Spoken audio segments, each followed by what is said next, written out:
Bonjour à tous, bienvenue dans Focus Entreprise, l'émission digitale diffusée sur bfmbusiness.com. Aujourd'hui, je reçois deux invités, deux femmes, Claudia Gazagnon et Magali Bareya-Baron, qui sont toutes les deux cofondatrices de Momentum Embodiment.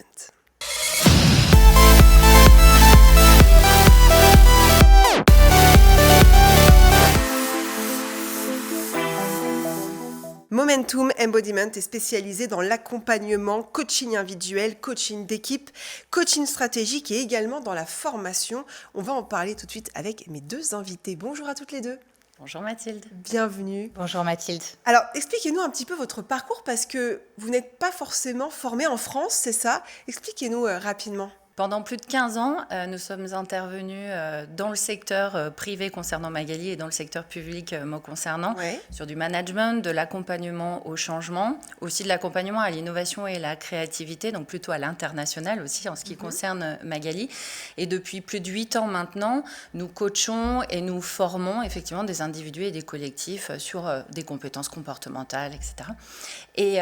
Et donc, nous avons, à travers ces accompagnements, vraiment eu à cœur de vouloir avoir de l'impact. Et on s'est rendu compte qu'un élément était central dans cet impact, c'était notamment le fait que le changement venait de l'intérieur, et notamment du corps. Donc, on a cherché à maximiser l'impact qu'on avait déjà dans nos accompagnements en allant chercher quelque chose de spécifique, qui est notamment une approche, en fait, qui vient du monde anglo-saxon, effectivement, et qui s'appelle l'embodiment. On va en parler plus en détail.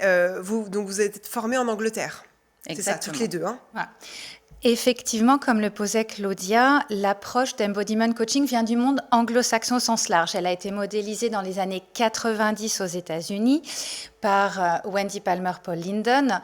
Elle a été reprise en Europe par leur élève Mark Walsh en Angleterre et au jour d'aujourd'hui, donc, essentiellement enseignée en Angleterre en langue anglaise.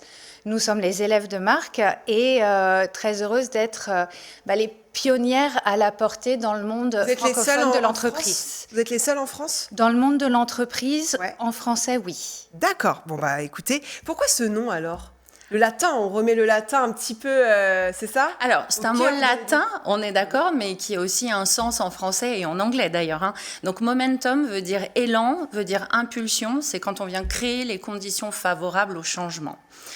Embodiment, c'est donc l'approche sur laquelle se basent nos accompagnements et c'est issu des sciences cognitives.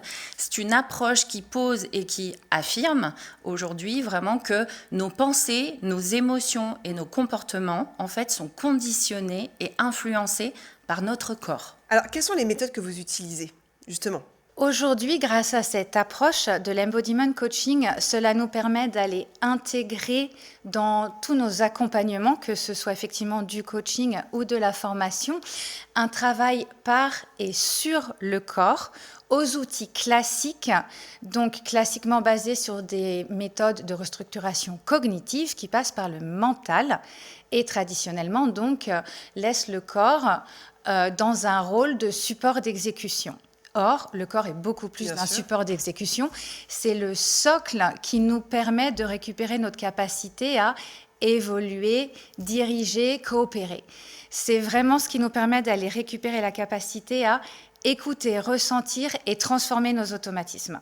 Donc, l'ingrédient particulier de toutes nos interventions passe par là.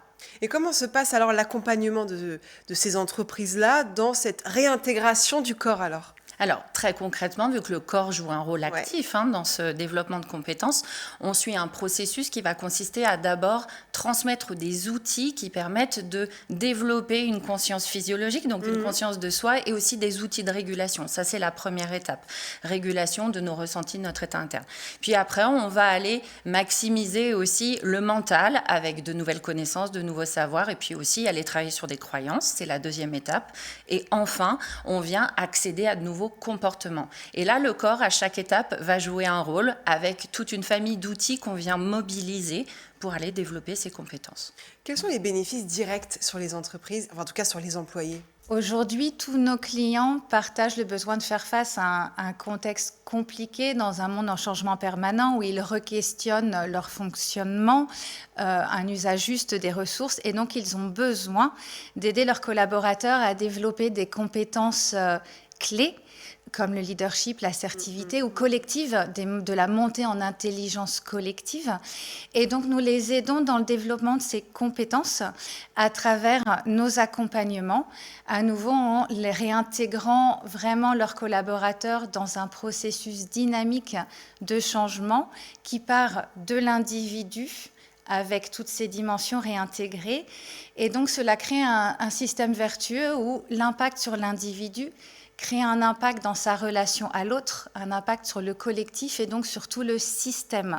Ça nous permet d'aller chercher plus d'alignement et d'engagement individuel comme collectif. Et donc l'impact pour nos clients, c'est d'arriver à allier un travail sur le sens et la performance qui, sans cet ingrédient clé, cette réintégration du corps, a tendance à être dissociée. L'impact, également, on le retrouve dans le fait qu'associer ces outils corporels à des outils cognitifs classiques, qu'on retrouve dans le monde de la formation du coaching, ça nous permet d'avoir 3 à 4 fois plus de résultats et plus rapidement aussi. Et ça, ça a été posé d'ailleurs par le docteur Amanda Blake, qui est PhD à l'université de Stanford. Merci beaucoup à toutes les deux de venir sur le plateau de Focus Entreprise. Merci beaucoup. Merci Mathilde. Merci Mathilde. C'est la fin de cette interview. On se retrouve très vite pour un nouveau rendez-vous, toujours sur bfmbusiness.com.